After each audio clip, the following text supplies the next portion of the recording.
여호수아가 이스라엘 모든 지파를 세겜에 모으고 이스라엘 장로들과 그들의 수령들과 재판장들과 관리들을 부르매 그들이 하나님 앞에 나와 선지라.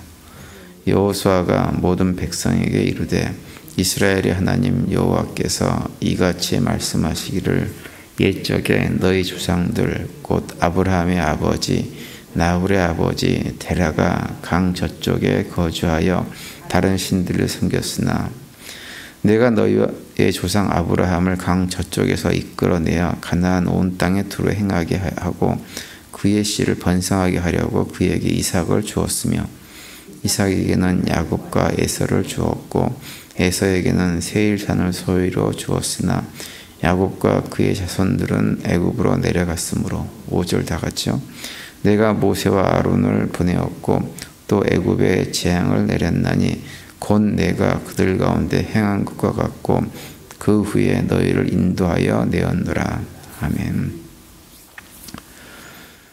마태복음 18장에 보면 이런 말씀이 있죠. 18장 32절에 34절까지 이런 말씀이 있습니다. 이에 주인이 그를 불러다가 말하되 악한 종아 내가 빌기에 내가 빛을 전부 탕감하여 주었거늘 내가 너를 불쌍히 여김과 같이 너도 내 동료를 불쌍히 여김이 마땅하지 아니하냐 하고 주인이 노하여 그 빛을 다 갚도록 그를 옥졸들에게 넘기니라. 이런 말씀이 있습니다. 우리가 너무나 잘 아는 내용이죠. 주인에게 1만 달란트 빚진 종이 있었는데 그 종이 주인에게 빚을 갚을 능력이 없다고 한 것 때문에 애원을 했더니 그 주인이 종을 용서해 주었습니다. 그런데 그렇게 용서받은 종이 자기 자신에게 100데나리온 빚진 다른 동료 친구를 붙잡아다가 그를 용서해 주지 못하고 감옥에 그냥 가두어 버렸습니다. 그래서 나중에 이제 그 1만 달란트 탕감을 해줬던 원 주인이 그 종을 불러다가 야단치는 내용이 이 마태복음 18장에 있는 말씀이죠. 예수님께서 이 말씀을 하신 이유는 뭐냐면 제자 베드로가 예수님에게 뭘 물어봤냐면 우리가 친구를 용서해야 될 때가 있는데 그 친구를 어느 정도까지 용서해 줘야 되는지를 물었어요. 그래서 그 질문에 대한 대답으로 이 비유로 말씀을 하고 계신 거예요. 7번까지 70번이라도 용서하라. 이렇게 말씀을 하시고 나서 그 비유를 하신 말씀이 1만 달란트 빚진 자에 대한 비유를 말씀하시는 거예요. 그래서 비유를 통해 가지고 우리가 얼마나 어떻게 왜 용서하고 살아야 되는지를 자세하게 설명해 주신 거죠. 그 비유의 핵심은 뭐냐면 우리 모두는 어떤 존재냐 하나님께 1만 달란트에 달하는 우리가 감당하지 못할 죄의 빚을 죄값을 탕감받은 존재라고 하는 것이 핵심 메시지입니다. 1만 달란트는 어떤 금액이냐면 일용 노동자들이 15만 년 동안 일을 해가지고 일한 노동 대가를 다 긁어 모아야지 모을 수 있는 돈이 1만 달란트예요. 그러니까 엄청난 금액이죠. 그러니까 1만 달란트라고 하는 것은 무엇을 상징하냐면 우리가 하나님께 죄값을 탕감받았는데 그 탕감받은 죄값이 무엇이냐? 우리가 아무리 노력해도 해결하지 못한 죄값을 탕감받았다고 하는 거예요. 그러니 우리가 그런 죄를 하나님으로부터 죄값을 탕감받았으니 이제 우리도 해야 될 것은 무엇이냐면 이 땅에 살면서 내 주변에 있는 사람들이 친구관계에서 나를 좀 힘들게 하고 억울하게 하고 분하게 하는 이런 어떤 경험들을 하더라도 어떻게 하라는 거예요? 그런 모든 것들을 다 용서하고 살라고 하는 거예요. 우리는 자주 우리가 1만 달란트 탕감받은 존재였다는 사실을 자꾸 잊어버립니다.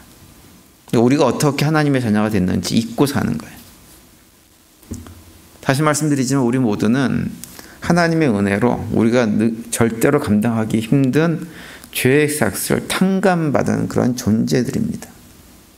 죄의 삭슬이 사망인데 그 삭슬 탕감받고 사망의 자리에서 생명의 자리로 옮겨져서 지금 이 자리에서 하나님 백성으로 하나님 자녀로 삶을 살아가고 있는 거예요. 그래서 우리가 그 사실을 그 엄청난 은혜를 받았던 사실을 잊지 않고 있다고 한다면 당연하게 너무너무 당연하게 나에게 이런저런 손해를 끼치고 힘들게 하고 마음의 상처와 아픔을 주고 했던 그런 모든 이웃들에 대해서 하나님께서 나에게 베풀어 주신 은혜들을 기억하면서 그걸 감사하면서 이웃에게 기꺼이 용서하고 이웃을 용납하고 살아가는 것, 그것이 하나님 백성된 우리들이 해야 될 일이라고 하는 거예요. 왜 우리에게 그렇게 하라고 하시느냐 하면, 그렇게 우리가 할 때 우리 삶이 복되어지기 때문에 그래요. 우리 삶이 괴로움 속에서 빠져가지고 허우적거리지 않고 기쁨과 감사함 가운데 살아갈 수 있기 때문에 용서하고 살라고 하는 거예요. 그래서 우리는 어떤 존재인지를 잊지 말아야 됩니다. 나는 하나님에게 1만 달란트 죗값을 탕감받은 존재예요. 내가 아무리 노력하고 수고해도 해결하지 못한 죄값을 탕감받는 존재야 라는 사실을 잊지 말아야 됩니다. 그것을 기억하는 가운데 이웃과의 관계를 해나가라고 하는 거예요. 로마서 5장 20절에 보면 죄가 더한 곳에 은혜가 더욱더 넘쳤다, 이렇게 고백하는 말씀이 있어요. 이 말씀은 뭐냐면, 우리가 우리의 죄를 깊이 들여다보면 들여다볼수록 우리가 하나님께 받은 은혜에 대한 감격도 커진다고 하는 거예요. 왜 우리가 하나님께 받은 은혜에 대해서 그렇게 감격이 없이 거기에 대해서 굉장히 메마른 반응을 보이느냐? 자꾸 우린 착각을 해요. 나 정도면 그런 대로 괜찮은 사람이라고 생각을 자꾸 합니다. 나 정도면 훌륭하지 않아? 나 정도면 그런 대로 괜찮지 않아? 쓸모있지 않아? 라는 생각을 계속 합니다.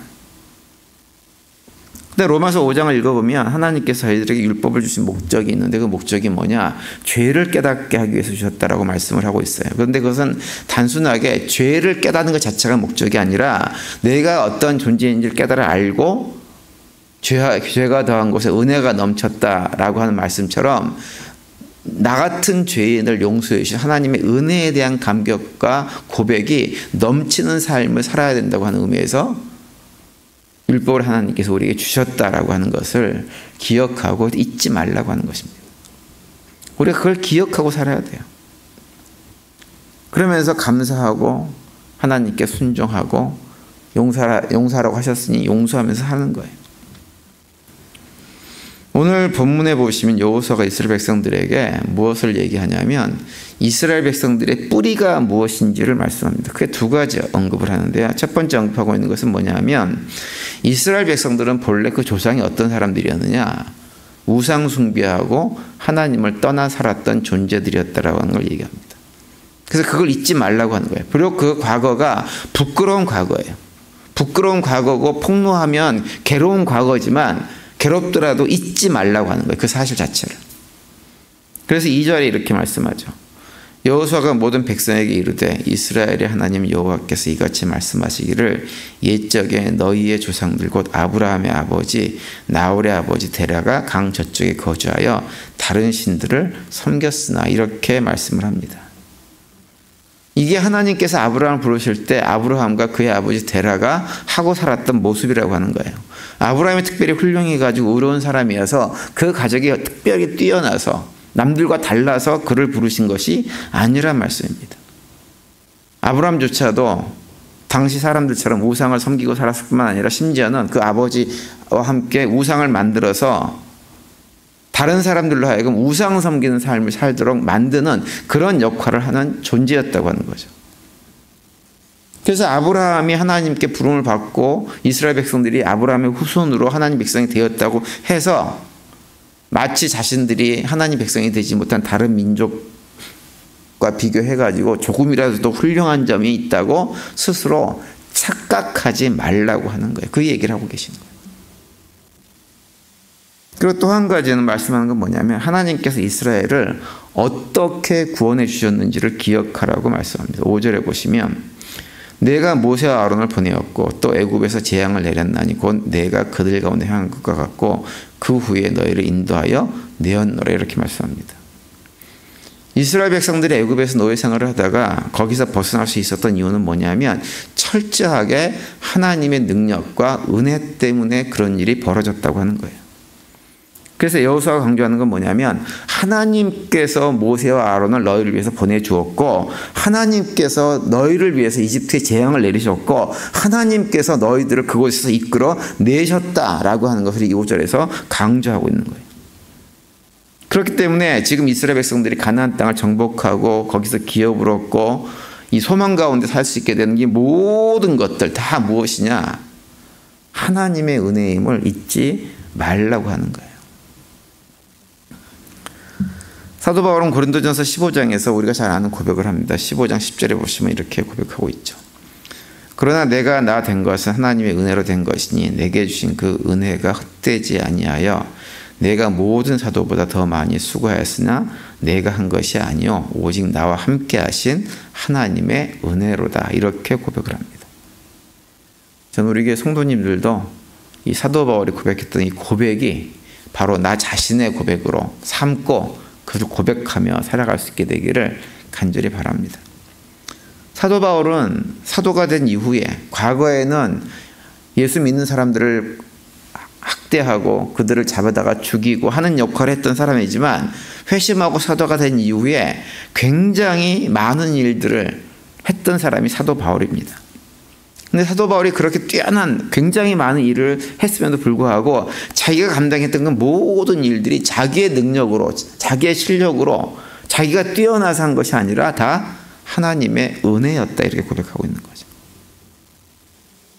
마찬가지로 우리도 이 땅에 살면서 하나님께서 우리에게 맡겨주신 사역을 감당하든지 아니면 우리가 믿음 생활을 열심히 해서 우리의 삶이 변화되고 인격이 변화되고 내가 뛰어난 어떤 믿음의 사람으로 세워졌다고 해도 그 어떠한 열매가 우리 내 삶에 있다고 하더라도 그렇게 된 모든 것들이 내가 훌륭해서가 아니라 하나님의 은혜였다라고 고백할 수 있는 삶을 살아갈 수 있게 되기를 간절히 바랍니다. 그럴 때 우리 마음속에 무엇이 들어오냐면 감사가 우리 안에 들어오고 기쁨이 우리 안에 들어오고 은혜 충만한 삶이 우리 안에 넘치는 삶을 살 수가 있는 것입니다.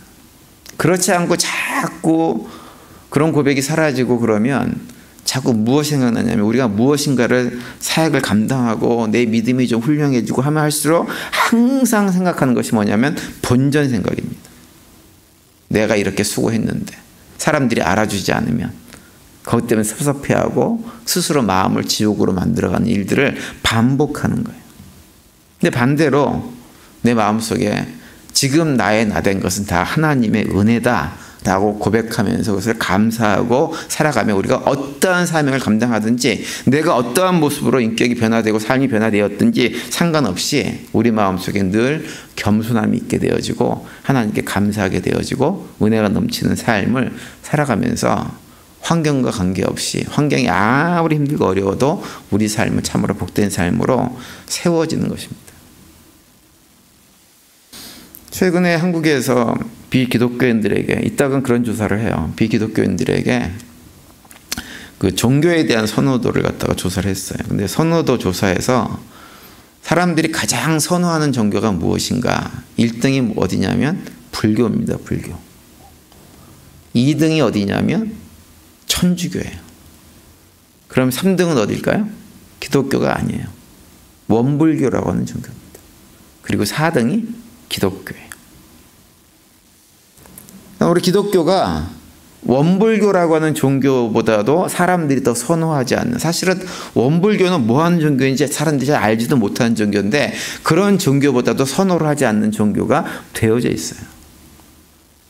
어떤 목사님이 왜 이런 결과가 나왔는가라고 하는 것을 나름대로 평가를 하셨는데 그분 얘기는 뭐냐면 우리 기독교인들이 하나님의 자녀라고 하는 구원받은 존재라고 하는 것 때문에 가지는 그 교만을 사람들에게 드러내놓고 보였기 때문이다. 이렇게 평가를 하셨어요. 세상 사람들 입장에서는 우리가 구원받은 존재이고 하나님 백성이라는 사실이 굉장히 한편으로는 부럽게 느낄 수도 있지만 굉장히 그것이 자꾸 드러내고 자랑하는 것이 보기 싫다고 하는 거예요. 그래서 그러다 보니까 기독교 자체도 싫어하는 결과를 가져오게 되었다라고 그분이 그렇게 말씀을 하세요. 물론 그 목사님의 평가가 어느 정도 정확한 것인지는 잘 모르겠지만 그 평가를 어쨌든 우리가 깊이 돌아봐야 됩니다. 구약 성경에서 우리 잘 아는 잠언에서 그런 말씀이 있죠. 교만은 패망의 선봉이다. 어렸을 때도 저희 아버님이 저한테 제가 어려서 교만했던 모양이에요. 그래서 이 말씀을 정말 많이 하셨어요. 규나 교만은 패망의 선봉이다. 교만하지 말아라. 겸손하게 살아라. 이 말씀을 정말 귀에 인이 박힐 정도로 정말 많이 말씀하셨어요. 근데 제가 살면서 느끼는 건 뭐냐면 교만은 정말 패망의 선봉이구나라는 사실을 거듭거듭 확인합니다.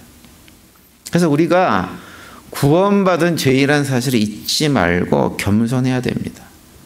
그 아무것도 자랑할 수 없는 오직 하나님의 은혜로 구원받아 지금 이 자리에 있는 것을 기억하면서 범사에 감사함을 살아가는 것, 그것이 바로 우리들이 해야 될 삶의 모습이고, 그럴 때 우리 삶 속에 기쁨과 감사가 넘치는 삶을 살아갈 수가 있는 것입니다. 오늘 하루 살아가시면서 그런 고백이 우리 가운데 넘치는 하루가 될 수 있게 되기를 간절히 바랍니다. 죄인의 자리에 있던 우리들을 생명의 자리로 옮겨주신 하나님, 쓸모가 없는 우리들을 하나님의 귀하고 복된 선한 도구로 사용해 주신 하나님께 감사가 넘치는 하루가 될 수 있게 되기를 간절히 바랍니다. 그리고 이웃과의 관계 속에서는 겸손함으로 항상 나보다 남을 더 높게 여기는 삶을 살아가면서 하나님께서 우리에게 주신 참된 기쁨들, 평안들, 감사들이 넘치는 복된 하루가 될 수 있게 되기를 간절히 축원을 드립니다.